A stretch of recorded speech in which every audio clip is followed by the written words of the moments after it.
नमस्कार दोस्तों, स्वागत है आप सभी का आज के मुख्य समाचार के इस वीडियो में, जहां हम आपके लिए हर दिन लेकर आते हैं देश और दुनिया की तमाम बड़ी खबरें। एक एक करके 50 बड़ी खबरों को सिर्फ 10 मिनट में जानेंगे। वीडियो के साथ अंत तक बने रहें। साथ ही आपसे एक छोटी सी रिक्वेस्ट है, अगर आपने अभी तक इस वीडियो को लाइक नहीं किया तो लाइक जरूर कर दे। साथ ही वीडियो के नीचे दिए गए इस लाल रंग के सब्सक्राइब बटन को दबा ले और इस घंटी को भी दबाएं, ताकि आपको दिन भर की बड़ी खबरों की जानकारी लगातार मिलती रहे। तो चलिए दोस्तों, वीडियो को फटाफट शुरू करते हैं। तो साजिश रचने से बाज नहीं आ रहा है चीन। अब भूटान की जमीन कब्जाने की कोशिश, 100 किलोमीटर के दायरे में बनाए कई गांव। जी हां, चीन अपने नापाक मंसूबों को अंजाम देने से बाज नहीं आ रहा है। घुसपैठ और कब्जा करने की अपनी साजिश को लगातार विस्तार देने में लगे चीन की अब एक और हरकत सामने आई है। जानकारी के मुताबिक चीन ने अपनी सीमा से लगे भूटान के करीब 24,700 एकड़ क्षेत्र पर अवैध कब्जा कर लिया है। सैटेलाइट तस्वीरों में इस बात का खुलासा हुआ है। तस्वीरों में साफ देखा जा सकता है कि चीन ने भूटानी क्षेत्र में अपने गांव बना लिए हैं। कहा जा रहा है कि चीन ने भूटान की जमीन पर कम से कम 4 चीनी गांवों का निर्माण किया है। यह विवादित क्षेत्र डोकलाम पठार के पास स्थित है, जहां 2017 में भारत और चीन के बीच भिड़ंत हुई थी। चीन भूटान में 100 वर्ग किलोमीटर में फैले अपने कई गाँवों का निर्माण कर रहा है।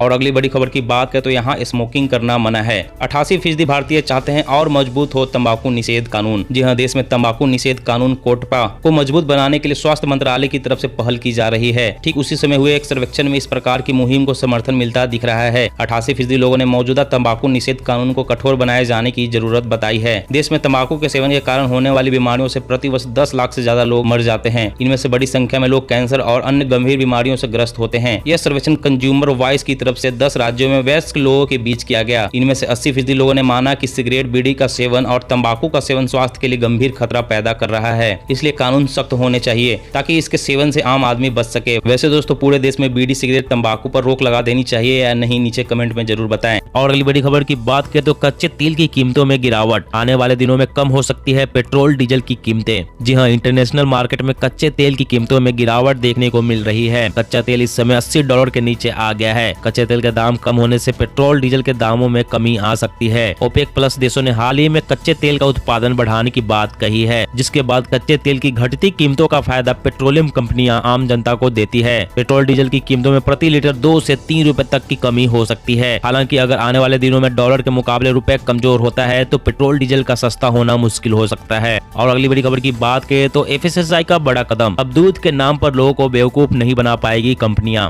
जी हां, सरकार ने मिल्क को लेकर एक बड़ा रूल बदला है। इस वजह से जल्द ही सोया मिल्क और बादाम मिल्क या आइसक्रीम बेचने वाले बहुत सारे ब्रांड्स को मिल्क शब्द का इस्तेमाल बंद करना होगा। भारतीय खाद्य सुरक्षा और मानक प्राधिकरण ने एक ड्राफ्ट नोटिफिकेशन जारी किया है। इस ड्राफ्ट के मुताबिक इसमें नॉन डेयरी प्रोडक्ट्स और प्लांट बेस्ड डेयरी प्रोडक्ट्स के पैक पर मिल्क शब्द का इस्तेमाल करने पर रोक लगाने का प्रस्ताव रखा गया है। नोटिफिकेशन में कहा गया है कि मिल्क शब्द का इस्तेमाल सिर्फ जानवरों से मिलने वाले दूध और उससे बने प्रोडक्ट्स के पैक पर ही किया जाए। आपको बता दें कि भारत में दर्जनों ऐसे ब्रांड्स हैं जो दूध के नाम पर इस्तेमाल करते हुए प्रोडक्ट्स बेचते हैं, जबकि इनमें दूध का इस्तेमाल किया ही नहीं जाता। इसलिए सरकार ने बड़ा कदम उठाया है ताकि दूध के नाम पर कंपनियां लोगों को बेवकूफ न बना पाए। और अगली बड़ी खबर की बात करें तो 3 बार से ज्यादा तेल का यूज नहीं कर सकेंगे कचौड़ी, पकौड़ी और भटूरे वाले। होगी कार्रवाई। जी हाँ, भुजिया, कचौड़ी, पकौड़ी, नमकीन, भटूरे आदि बनाने वाले व्यापारी तेल को 3 बार से अधिक नहीं उबाल सकेंगे। भारतीय खाद्य सुरक्षा और मानक प्राधिकरण ने इस अनुपयोगी खाद्य तेल को खरीद कर बायोडीजल बनाने की योजना बनाई है। पूरी, कचौड़ी और समोसा को कई बार तलने के बाद खराब तेल को अब उपयोगी बनाने की ओर कदम उठाए जा चुके हैं। पूरी, कचौड़ी और समोसों को कई बार तलने के बाद खराब तेल को अब उपयोगी बनाने की ओर कदम बढ़ाए जा चुके हैं। खाद्य तेल को 3 से अधिक बार काम में लेने और बार बार उपयोग में लेने पर उसकी गुणवत्ता समाप्त होकर कैंसर कारक तत्व पैदा हो जाते हैं, जो स्वास्थ्य के लिए बेहद खतरनाक होते हैं। लोगों के स्वास्थ्य को बचाने के लिए भारतीय खाद्य सुरक्षा और मानक प्राधिकरण ने इस अनुपयोगी खाद्य तेल को खरीद कर बायोडीजल बनाने की तैयारी की जा रही है। इसके लिए अनुपयोगी खाद्य तेल को 30 रुपए प्रति लीटर के हिसाब से खरीद कर बायोडीजल में परिवर्तित करने की योजना बनाई है। और अगली बड़ी खबर की बात करें तो नहीं बचेगा दुश्मन। भारत ने LAC पर सैनिकों को कंधे पर रखकर चलाने वाली मिसाइलों से किया लैस। जी हां, चीन के साथ सीमा विवाद के मद्देनजर भारत LAC पर अपनी ठोस तैयारियां कर रहा है। इसी क्रम में भारतीय सैनिकों को कंधे पर रखकर चलाने वाली घातक मिसाइलों से लैस किया गया है। इस एयर डिफेंस मिसाइल को भारतीय सैनिक कंधे पर रखकर फायर कर सकते हैं। सैनिक वायु सीमा का उल्लंघन करने वाले दुश्मनों के हेलीकॉप्टर और ड्रोन्स को निशाना बना सकते हैं। इससे पहले भारत ने लद्दाख सीमा पर 2 हल्के युद्धक हेलीकॉप्टर भी तैनात किए हैं, ताकि चीन की किसी भी नापाक हरकत का मुंहतोड़ जवाब दिया जा सके। सावधान, वायु प्रदूषण से बढ़ जाता है कोरोना संक्रमण का खतरा। रिसर्च में हुआ खुलासा। जी हां, एक अध्ययन में यह जानकारी सामने आई है कि लंबे समय तक प्रदूषित हवा के संपर्क में रहने वाले व्यक्तियों में कोरोना संक्रमण की जटिलताएं बढ़ने का खतरा ज्यादा होता है। शोध में साक्ष्यों के हवाले से कहा गया कि वायु प्रदूषण घटने का स्वास्थ्य पर लाभकारी प्रभाव पड़ता है। शोधकर्ताओं ने कहा कि पूर्व के शोध निष्कर्षों में बताया गया था कि महामारी से पहले जिन क्षेत्रों में वायु प्रदूषण का स्तर ज्यादा था उनमें कोरोना के मामले अधिक आए हैं। हालांकि शोधकर्ता इस संबंध में अभी पूरी तरह से स्पष्ट नहीं है। उनका मानना है कि वायु प्रदूषण वायरस के प्रसार में मददगार हो सकता है। यह व्यक्ति विशेष की बीमारी या संक्रमण के प्रति संवेदनशीलता को भी बढ़ा सकता है। और अगली बड़ी खबर की बात करें तो कोरोना के अन्य प्रकारों से बचा सकती है वैक्सीन, इम्यूनिटी रिस्पांस का किया गया मूल्यांकन। जी हाँ, कोरोना वायरस से मुकाबले के लिए ज्यादा प्रभावी तरीका खोजने के प्रयास में निरंतर शोध किए जा रहे हैं। इसी कवायद में भारतवंशी समेत अमेरिकी शोधकर्ताओं के दल ने एक नया अध्ययन किया है। उन्होंने अध्ययन के माध्यम से पहली बार यह साबित किया है कि कोविड वैक्सीन और पूर्व के संक्रमण से कोरोना के दूसरे प्रकारों के खिलाफ व्यापक इम्यूनिटी बन सकती है। अध्ययन के इस निष्कर्ष से ऐसी एक सार्वभौमिक कोरोना वैक्सीन के विकास की राह खुल सकती है जो भविष्य की महामारियों से मुकाबले में उपयोगी हो सकती है। शोधकर्ताओं ने यह निष्कर्ष कोरोना वैक्सीन लगवाने वाले सामान्य लोगों और कोरोना पीड़ित पर अध्ययन के आधार पर निकाला है। इन लोगों में इम्यूनिटी रिस्पांस का मूल्यांकन किया गया जो काफी अच्छे नतीजे दे रहा है। और अगली बड़ी खबर की बात करें तो वन नेशन वन डेटा जन्म मृत्यु रजिस्ट्रेशन एक्ट में संशोधन पर सरकार की पूरी तैयारी। अब कैबिनेट के पास जाएगा बिल। जी हाँ, डिजिटाइजेशन के दौर में अब देश वन नेशन वन डेटा के लिए तैयार हो रहा है। केंद्र सरकार जन्म मृत्यु पंजीकरण कानून 1969 में संशोधन की प्रक्रिया लगभग पूरी कर चुकी है। संशोधन के बाद एक ही तारीख पर हर राज्य में यह कानून प्रभावी हो जाएगा। नया कानून लागू होने के बाद न सिर्फ जन्म और मृत्यु का पूरा डेटा केंद्रीय स्तर पर जमा होने लगेगा, बल्कि इस डेटा के आधार पर एनपीआर, आधार, ड्राइविंग लाइसेंस और पासपोर्ट समेत दूसरे डेटाबेस भी अपडेट हो जाएंगे। नए कानून के बाद पूरे देश में जन्म मृत्यु पंजीकरण का फॉर्मेट एक हो जाएगा। अभी हर राज्य में यह डेटा और जारी होने वाला प्रमाण पत्र अलग अलग होता है। साथ ही इसका सीधा फायदा यह होगा कि केंद्रीय योजनाओं के पात्र लोगों की मॉनिटरिंग केंद्रीय स्तर पर हो पाएगी।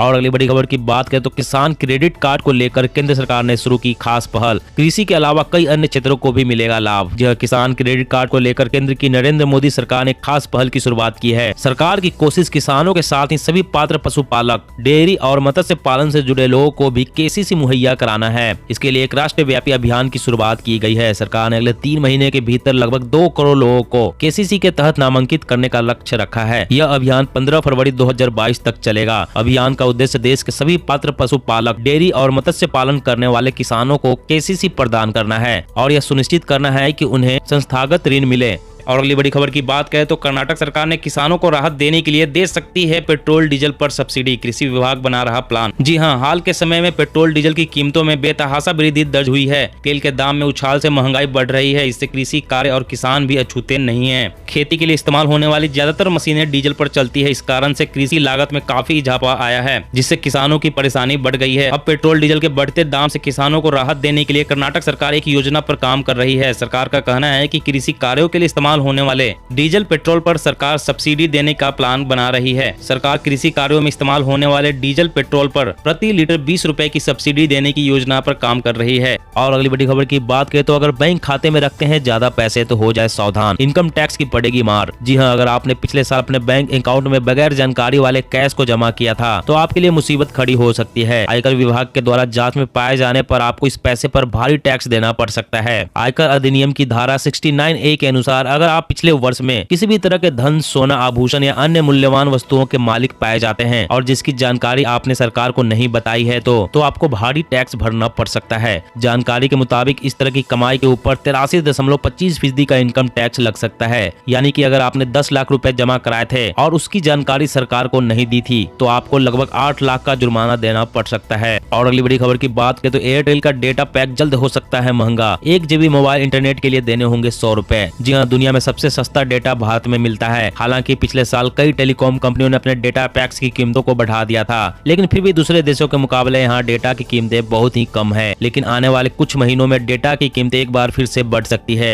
सभी कंपनियां डेटा की कीमतें बढ़ाने पर विचार कर रही है। इसकी शुरुआत एयरटेल करने जा रहा है। दरअसल एयरटेल ने डेटा की कीमतों को बढ़ाने का ऐलान कर दिया है। उन्होंने कहा कि मौजूदा समय में 1 GB इंटरनेट इस्तेमाल करने के लिए ग्राहकों को मात्र 6 से 7 रुपए देने पड़ते हैं, लेकिन इससे कंपनियों को भारी नुकसान उठाना पड़ रहा है। इसीलिए हमने डेटा की कीमतें बढ़ाने का फैसला किया है। अब ग्राहकों को 1 GB डेटा के लिए 100 रुपए चुकाने होंगे। नई दरें जल्द ही लागू कर दी जाएगी। और अगली बड़ी खबर की बात करें तो चीन ने किया था न्यूक्लियर कैपेबल हाइपरसोनिक मिसाइल का टेस्ट। यूएस भी रहा बेखबर। जी हां, चीन ने पहली बार परमाणु क्षमता वाली हाइपरसोनिक मिसाइल का टेस्ट किया है। ब्रिटेन के एक अखबार की रिपोर्ट के मुताबिक इसने अमेरिका की खुफिया एजेंसियों को भी हैरत में डाल दिया है। चीन ने इस हाइपरसोनिक मिसाइल का टेस्ट पिछले महीने किया था। खबर के मुताबिक ये मिसाइल अपने लक्ष्य तक जाने से पहले लो ऑर्बिट स्पेस में गई। हालांकि चीन का यह टेस्ट नाकाम हो गया और मिसाइल अपने लक्ष्य से चूक गई। इसके बावजूद ये टेस्ट चीन की महत्वाकांक्षा और हाइपरसोनिक मिसाइल तकनीक की तरफ किए गए प्रयासों का एक कदम था। आपको बता दें कि रूस और अमेरिका भी हाइपरसोनिक मिसाइल पर काम कर रहे हैं। दोस्तों आज की खबरों में बस इतना ही। इसी तरह हर रोज काम की खबरें जानने के लिए आप हमेशा हमारे साथ जुड़े रहें। हमारे साथ जुड़ने के लिए वीडियो के नीचे दिए गए इस लाल रंग के सब्सक्राइब बटन को दबा लें और इस घंटी को भी दबाएं।